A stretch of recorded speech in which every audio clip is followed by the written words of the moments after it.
के half yearly exam है वो जरूर कमेंट करें। आज था डे 1, कल डे 2 में हम लोग नोट मेकिंग के ऊपर आपको ऐसी ऐसी ट्रिक देंगे मेरे भाई। इन 10 वीडियोस के अंदर आप मौज काट दोगे। बेहतर नहीं है, लगानी छठे वाली टेक्निक है, बस थोड़ा सा अपने लेवल को देखते हुए लगानी है। अगर मुझे एक केवल चांस मिल जाए तो जो ये कहेंगे हम वो करने को तैयार है, बस एक मौका तो मिले। जब भी कभी इंग्लिश पढ़नी ना आती हो तो जितनी आती है टूटी फूटी आती है वैसी पढ़ो, काम चल जाएगा। पहला क्वेश्चन है, where did the writer present himself for assignment? दिख गया उनने, बस यही से अनसीन पैसेज होएगा। देखना शुरू करा, यहां से सर्च कर रहा है असाइनमेंट असाइनमेंट असाइनमेंट असाइनमेंट, बोला ये असाइनमेंट है। बस यहां से लेके जब तक फुल स्टॉप नहीं आ गया पूरा छाप दिया। दोस्तों स्वागत है आपका एक नए क्लास में। आज है ये डे 1 और डे 1 से लेके डे 10 तक हम लोग पूरी की पूरी इंग्लिश कवर करने वाले हैं। तो अगर आप 11th क्लास में हैं या फिर 12th क्लास में मेरे भाई, तो अनसीन पैसेज दोनों में ही आता है। इस वीडियो को शेयर करो, ज्यादा से ज्यादा लोगों तक मौज कटने वाली है। जिन बच्चों के हाफ ईयरली पेपर स्टार्ट होने वाले हैं मौज काट देंगे अगर आपने साल भर कुछ भी नहीं पढ़ा है। तो चलिए शुरू करते हैं इस वीडियो को और इस सीरीज को मेरे भाई। डेली आपको वीडियोस मिलेगी, बस आपको थोड़ा सा प्यार दिखाना है और वीडियो को शेयर करना है, लाइक भी करना। चलो मेरे भाई ध्यान से समझना वरना मार खा जाओगे पेपर के अंदर। सुनो मेरे भाई, अगर आपने कुछ नहीं पढ़ा तो अनसीन पैसेज पेपर में मेरे भाई 15 नंबर में आता है सर, ठीक है। आपको एक स्ट्रेटजी सेट करनी पड़ेगी कि किस तरीके से आप पेपर करोगे मेरे भाई। 15 नंबर का अनसीन पैसेज आता है। अब सबसे पहले ये समझो ये अनसीन पैसेज होता क्या है। प्रॉपर यहां पर हमने 4 हाफ ईयरली एग्जाम के जो पेपर हैं वो लगाए हुए हैं। यानी अगर आप 11th क्लास के हाफ ईयरली एग्जाम देने वाले हो तो ये वीडियो आपके लिए ही बना रहे हैं मेरे भाई हम। रिसर्च जैसा एग्जाम वैसी रिसर्च। तो यहां पे जो पीछे हमने जितने भी अनसीन पैसेज लगाए हैं ये सारे के सारे हाफ ईयरली एग्जाम में आए हुए हैं। चलिए शुरू करते हैं मेरे भाई। देखो सबसे पहले अनसीन पैसेज का मतलब क्या होता है मेरे भाई। अनसीन का मतलब अनदेखा, अनजाना। वो चाहे लड़की हो, कहते नहीं अनदेखी अनजानी सी पगली सी, सुना है ना। वैसे ही अनसीन पैसेज है, अनदेखा अनजाना सा है। आप इसे जानते नहीं हो, पहचानते नहीं हो। तो अब आपको करना क्या है, देखो भाई इसके लिए कुछ बेसिक सी स्ट्रेटजीज आपको फॉलो करनी पड़ेंगी। सबसे पहले नंबर 1, देखो अगर हम आपसे कहें कि आप इसके लिए थोड़ा सा टाइम दे सकते हो, कैसे, ध्यान से समझना। आप क्या करो, इसे पढ़ो। जब आप इसे, तो सबसे पहले आपकी हम अगर स्ट्रेटजी बताएं तो सबसे पहले तो आपको इसे पढ़ना है, ठीक है। अब जब आप इसे पढ़ोगे सबसे पहले आप करते क्या हो हम आपको बताते हैं। आप क्या करते हो, आपने कहा कि सर जी भैया सर जी पहला क्वेश्चन आया हुआ है।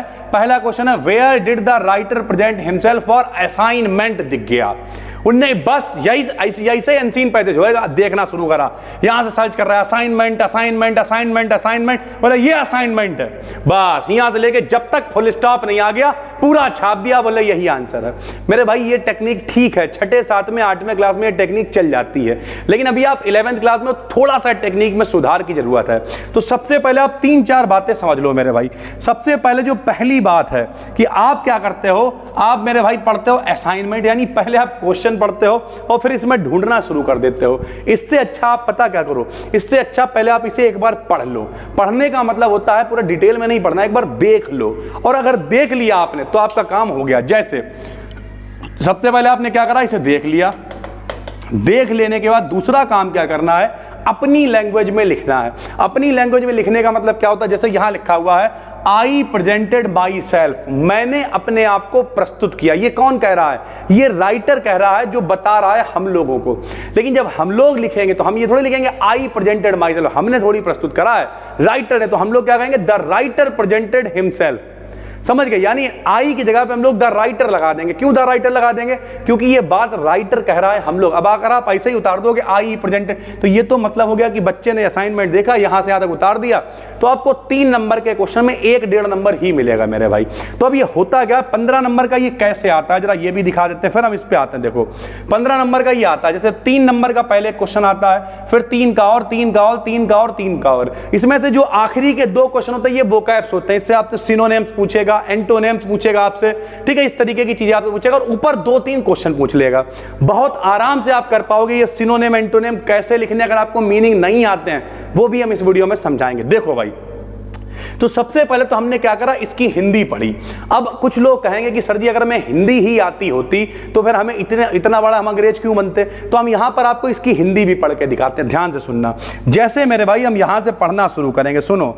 जब भी कभी इंग्लिश पढ़ने ना आती हो, ध्यान से सुनो मेरे भाई, जब भी कभी इंग्लिश पढ़नी ना आती हो तो जितनी आती है टूटी फूटी आती है वैसी पढ़ो, काम चल जाएगा। जैसे सुनो, यहां लिखा हुआ एज सून एज, नहीं मान लिया तुम्हें इसकी हिंदी पता है, हमें पता तो मरा, जैसे ही, as soon as possible after reaching the grounds of the Hampton institute. यानी ये कहना ये चाह रहा कि जैसे जल्दी से जल्दी जैसे पॉसिबल हो सकता था, जैसे ही हम, एक कॉलेज है कोई हैम्पटन इंस्टीट्यूट, जैसे ही वहां तक पहुंचा, आई प्रेजेंटेड माई सेल्फ, मैंने खुद को प्रेजेंट किया। इतना तो समझ में आएगा ना, आई माने मैं होता है, माई सेल्फ मतलब हम, प्रेजेंट करना होता है मेरे भाई। इतना हिंदी टूटी फूटी तो निकाल लोगे ना।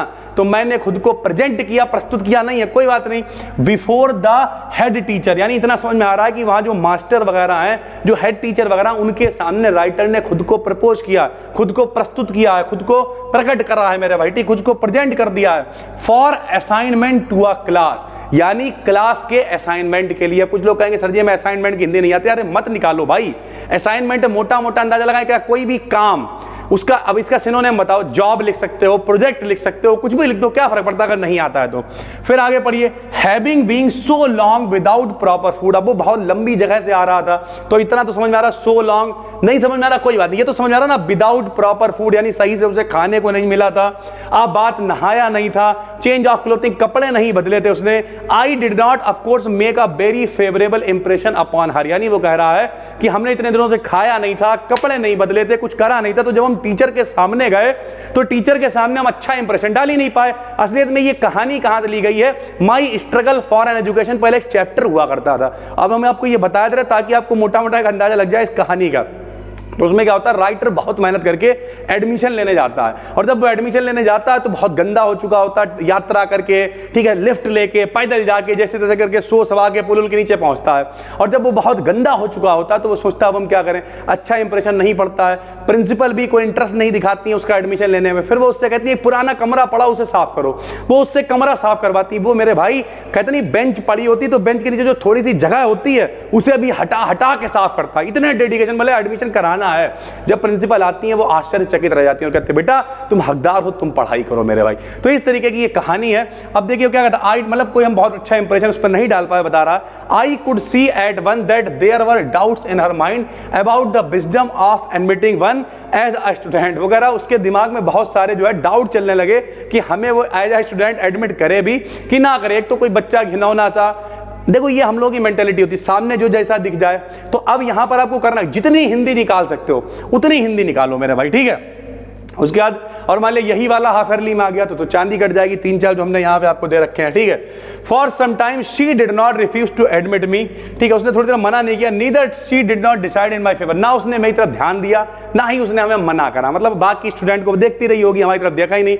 आई continue to linger about her and to impress her in all the ways, बोले मैं कोशिश करता रहा हर तरीके से, ऑल द वेज, हर तरीके से कि इंप्रेस हो जाए, एडमिशन मिल जाए। I could bye with my worthiness, अपनी पूरी ईमानदारी के साथ। In the mean time I saw her admitting other student, बोला जब मैंने देखा कि वो बाकी जितने भी स्टूडेंट आ रहे हैं उन सबको तो एडमिशन दे दिया जा रहा है, हमें ही एडमिशन नहीं मिल रहा मेरे भाई, तो क्या। And that added greatly to my discomfort, बोले हम डिस्कम्फर्ट में चले गए, हमें कुछ अच्छा ही नहीं लग रहा था कि यार बताओ सबको एडमिशन मिल रहा, हमें एडमिशन नहीं मिल रहा है। इस तरीके की घटना है उसके साथ। I felt deep down in my heart, बोले मेरा दिल जो है वो बैठा जा रहा था, बड़ा डर लग रहा था। That I could do as well as they if I could only get a chance to show what was in me, बोले अगर मुझे एक केवल चांस मिल जाए तो जो ये कहेंगे हम वो करने को तैयार है, बस एक मौका तो मिले।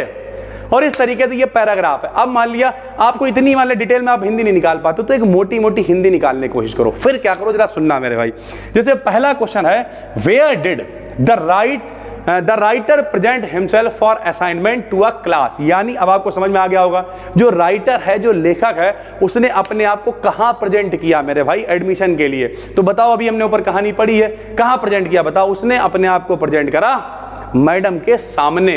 अब पेपर में आपको बिल्कुल सही तरीका भाई, बस थोड़ा अपनी भाषा में लिखना है। ढूंढो असाइनमेंट कहां है मेरे भाई, ये लो। कहाँ है? ये रहा असाइनमेंट, ये मिला था असाइनमेंट। तो यही तो है, आई presented my self before the head teacher, यानी जो हेड टीचर थी, जो प्रिंसिपल थी, उनके सामने प्रस्तुत किया था उसने खुद को मेरे भाई। तो हमने भी यहाँ इसका देखिए आंसर नीचे लिखे हुए, ये देखिए क्या लिखा है। अब यहाँ पे आई प्रेजेंटेड नहीं लिखा हमने, आई प्रेजेंटेड का मतलब वो तो ऐसा लगेगा देख के उतारा है। तो आई कौन है? राइटर है। तो लिख दिया the writer presented himself, writer ने खुद को प्रस्तुत किया before the head teacher, head teacher के सामने, for assignment to a class. बाकी पूरा वैसे उतार दिया और इसमें कुछ भी गलत नहीं। और जैसे ही आपने ये लिखा पूरे 3 नंबर आपको मिल जाएंगे। क्यों?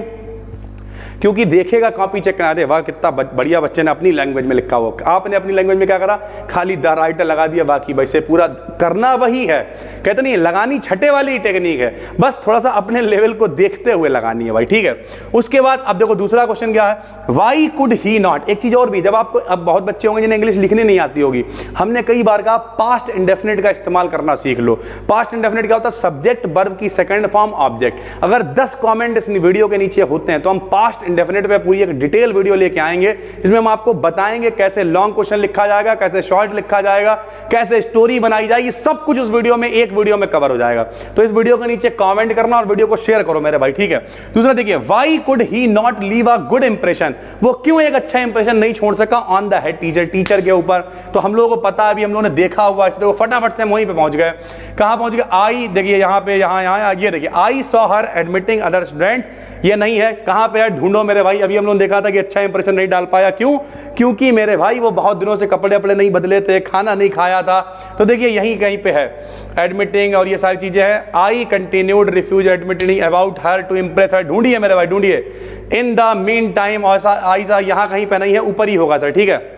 ये देखिए, having being so long without proper food, a bath and change of clothing, I did not of course make a very favourable impression upon her. एक चीज याद रखना, पहला क्वेश्चन हमेशा पहले की 3-4 लाइनों में मिलेगा, दूसरा क्वेश्चन उसके नीचे की 1-2 लाइनों में मिलेगा, तीसरा उसके नीचे मिलेगा। यानी तीसरा वाला ऊपर ढूंढ रहा नहीं, तीसरा ढूंढना तो सीधे 3-4 लाइनें छोड़ कर ढूंढो मेरे भाई। पहला ढूंढना तो नीचे नहीं, सीधे ऊपर ढूंढो मेरे भाई, ठीक है। तो यहाँ पे देखो क्या लिखा हुआ है। अब आपको यह बताना है मोटा मोटा कि उसके पास खाने को नहीं था, उसके बाद कपड़े नहीं थे, वो नहाया नहीं था, इसलिए वो एक अच्छा इंप्रेशन नहीं डाल पाया। तो हमने अपनी लैंग्वेज में कैसे लिखा देखिए, द राइटर डिड नॉट। अब ये डिड नॉट क्या है? पास्ट इंडेफिनिट है।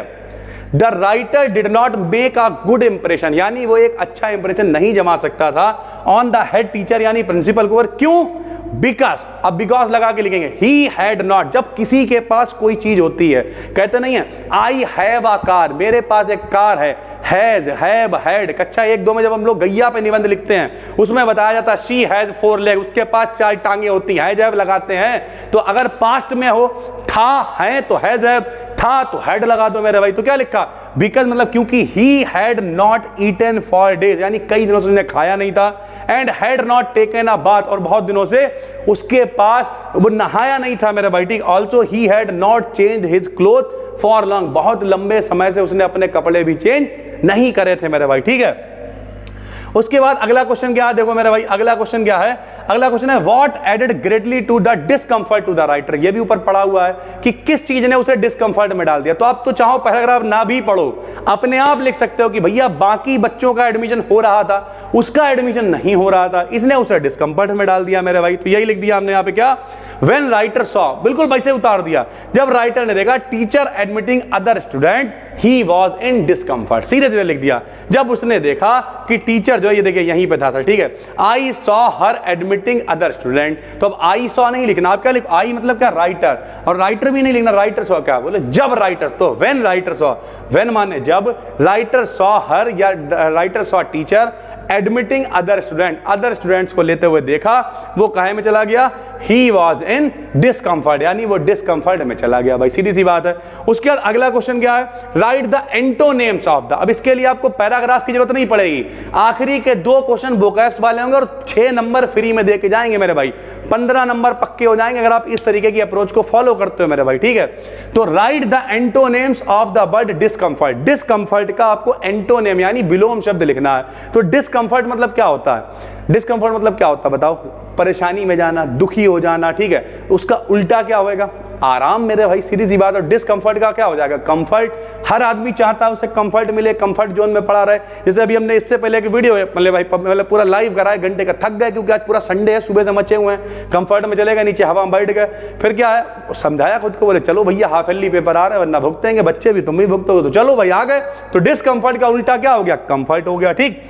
फिर आखिरी में right the synonyms of the word assignment. अब जो असाइनमेंट वर्ड आया इसका सिनोनिम लिखना है। सिनोनिम का मतलब इससे मिलता जुलता शब्द लिखना है। तो अब क्या लिख सकते हो बताओ, सिनोनिम क्या क्या टास्क हो सकता है। बोले आपको ये टास्क दिया गया है, आपको ये असाइनमेंट दिया गया, आपको ये प्रोजेक्ट दिया गया, ये आपकी जॉब, आपको ये जॉब दी गई है, आपका काम, ये आपकी ड्यूटी, आपको ड्यूटी दी। हमने यहाँ पे 3 लिख दिया, आपको 3 नहीं लिखना है, जो उस समय याद आ जाए, टास्क याद आ जाए। जैसे बेंच होती है, बेंच के लिए सीट लगा सकते हो, डेस्क लगा सकते हो, कुछ भी लगाओ मेरे भाई, क्या ही फर्क पड़ता है, ठीक है। तो आपको एट ए टाइम ये इतना रटना नहीं है। बोले सर जी कहाँ से लाएंगे, सुनो अबे मेरे भाई एट ए टाइम सोचो। अब ये कैसे सोचो, मान लो तुम्हें असाइनमेंट की हिंदी ही नहीं आती है, तब पता क्या करोगे, तब केवल एक काम करो, ये देखो कि असाइनमेंट इस्तेमाल कहाँ पे हुआ है, कहाँ पे इस्तेमाल हुआ है। तो जरा देखो पैराग्राफ देखो कहाँ पे इस्तेमाल हुआ है मेरे भाई, ये यहाँ पे इस्तेमाल हुआ है। The head teacher for assignment to a class, I presented myself, मैंने खुद को प्रस्तुत किया बिफोर द हेड टीचर यानी मास्टर के सामने, for assignment to the class यानी किसी काम के लिए ही होगा। सीधी सी बात, तो काम के लिए क्या जॉब लगा सकते हो, ड्यूटी लगा सकते हो। तो अगर मीनिंग समझ में नहीं आ रहा तो ये देखो वो मीनिंग इस्तेमाल कहां पे हुआ है, वो जहां पे इस्तेमाल हुआ उससे मिलता जुलता मीनिंग रख दो। कि अगर बाई चांस टीचर फॉर काहे के लिए हो सकता है, काम के लिए हो सकता है, जो भी मिलता जुलता मीनिंग है वो रख दो। उसके अलावा पहला क्वेश्चन पहली लाइन में देखो, दूसरा दूसरी तीसरी लाइन में देखो, तीसरा तीसरी चौथी लाइन में देखो, उसके बाद सिनोनिम एंटोनिम लिख दो, जो भी वर्ड दिखे उससे रिलेटेड ढूंढ लो। लेकिन उससे पहले आपको एक काम करना है कि अपनी लैंग्वेज में लिखने की कोशिश करो। आई मतलब मैं, राइटर कह रहा है, आप लिख रहे हो तो उसकी जगह पर राइटर इस्तेमाल कर सकते हो। ऐसी अगर आप बेसिक सी चीजों को इस्तेमाल करते हो 15 नंबर आप पक्के करके आओगे, इस बात की गारंटी है। यहां पर मेरे भाई कुछ और हमने पीडीएफ लगवाई है, जरा देखो। ये भी हाफ ईयरली एग्जामिनेशन 2022 का पेपर है। यहां पर एक पैराग्राफ दिया हुआ है, देखिए ये वाला पैराग्राफ कहाँ गया, where there is stealing faith and, ये वाला सर, ठीक है, इसे आप देखिएगा। और एक और पैराग्राफ दिया गया है क्लास 11th का मेरे भाई, ये भी है। ये एक और paragraph, a poor woman once came to the Buddha. अब ये देखो, ये भी जान पहचान वाला, ज्यादातर कहने के लिए अनसीन पैसेज हैं, लेकिन ज्यादातर कहानियां वो सुनी हुई होती है। देखो ये भी कहानी सुनी सुनी लग रही है। एक गरीब औरत बुद्ध के पास आई टू आस्क हिम, पूछने के लिए whether he could give her any medicine to restore her death child. यानी ये गौतमी वाला है मेरे भाई। अगर आपने एक बार कहानी कनेक्ट कर ली तो अगर आपको हिंदी नहीं आती है तब भी आती होगी। गौतमी बुद्ध के पास गई, मेरा लड़का मर गया, उनने की जाओ ऐसे घर चले जाओ जहां पे कोई मरा ना हो, ऐसी का सरसों के दाने ले आओ, या जो भी यहां पे लिखा होगा हम जिंदा कर देंगे। वो सब जगह ढूंढती रहे, उन्हें ज्ञान हो गया कि यार जो आया है उसे एक दिन मरना है, उन्हें दाने मिले नहीं और उन्हें ज्ञान प्राप्त हो गया। गौतमी की कहानी है। तो अगर आप इसे भी देखोगे मेरे भाई तो वही है, ये भी वही है। यानी अनसीन पैसेज वो कहने के लिए, कई बार वो कहानी जानी पहचानी होगी, कई बार हेल्थ से रिलेटेड आई, स्वास्थ्य ही सबसे बड़ा आधार, इस तरीके की कहानियां आएंगी। तो पहचानने की कोशिश करो। कहानी पहचान में आ गई तो हिंदी अगर नहीं भी निकालनी आती होगी तो दिमाग चलने लगता है। कहते नहीं, अगर पहले से स्टोरी पता हो और फिर कोई कह दे पढ़ो, कहते नहीं हम लोग संस्कृत कैसे पढ़ते हैं, हम लोग को संस्कृत आती नहीं है ज्यादातर बच्चों को, लेकिन वो क्या करते हैं पहले अनुवाद पढ़ लेते हैं, और जब अनुवाद पढ़ लेते हैं तब समझ में आने लगती है कि भैया मान लिया कृष्ण भगवान का जन्म भाद्रपद मास में इतने इतने समय पे हुआ था, ठीक है, अष्टमी के दिन हुआ था। अब नीचे हिंदी पढ़ ली, अब समझ में आने लगा। पेपर में जैसे आया कृष्ण से इस तरीके से करके बस लिखना शुरू कर दिया। उसी तरीके से अगर आपको कहानी आती है फिर तो कोई दिक्कत ही नहीं मेरे भाई। तो सबसे पहले आप पैराग्राफ को पढ़ो। पढ़ने का मतलब ये नहीं 2-4 घंटे लगा देने। सबसे पहले पैराग्राफ को पढ़ो, फिर क्वेश्चन आंसर को देखो, क्वेश्चन को देख के पैराग्राफ से उतारो मिलता जुलता, लेकिन थोड़ा सा अपनी लैंग्वेज का इस्तेमाल करो। आखिरी में सिनोनिम एंटोनिम ऐसा कुछ नियम नहीं कि वैसे ही लिखना है, मिलते जुलते भी टॉपिक लिख दोगे, मिलते जुलते भी शब्द लिख दोगे, आपका काम चल जाएगा मेरे भाई। उम्मीद करते हैं आपको ये वीडियो अच्छी लगी होगी। कैसी लगी है कमेंट करके बताइए। जिन बच्चों के हाफ ईयरली एग्जाम है वो जरूर कमेंट करें। आज था डे 1, कल डे 2 में हम लोग नोट मेकिंग के ऊपर आपको ऐसी ऐसी ट्रिक देंगे मेरे भाई। इन 10 वीडियोस के अंदर आप मौज काट दोगे। बेहतरीन प्रोच के लॉन्ग क्वेश्चन मिलने वाले हैं, बेहतरीन पोएट्री के सेंटर आइडिया, सारी वो चीजें हमने पहले भी कराई हुई, लेकिन आपके लिए सारी वो चीजें लेके आने वाले जो 10 दिनों में आपको इंग्लिश में मास्टर बना देंगी मेरे भाई। तो उम्मीद करते हैं आपको अच्छा लगा होगा। नए हो तो चैनल को सब्सक्राइब कर लो, पुराने हो नोटिफिकेशन बेल को ऑन कर लो। अब इस पर भी लगातार अंधाधुंध वीडियोस आने वाली हैं, फिजिक्स की, केमिस्ट्री की सारी वीडियोस लेके आते रहेंगे। हम मिलते हैं आपसे एक और वीडियो में, तब तक के लिए धन्यवाद। और ये पीडीएफ हम डाल देंगे BDKD 11th एंड 12th पे, टेलीग्राम पे जाके सर्च कर लेना, ये पीडीएफ वहां पर मिल जाएगी। थैंक यू भाई, धन्यवाद।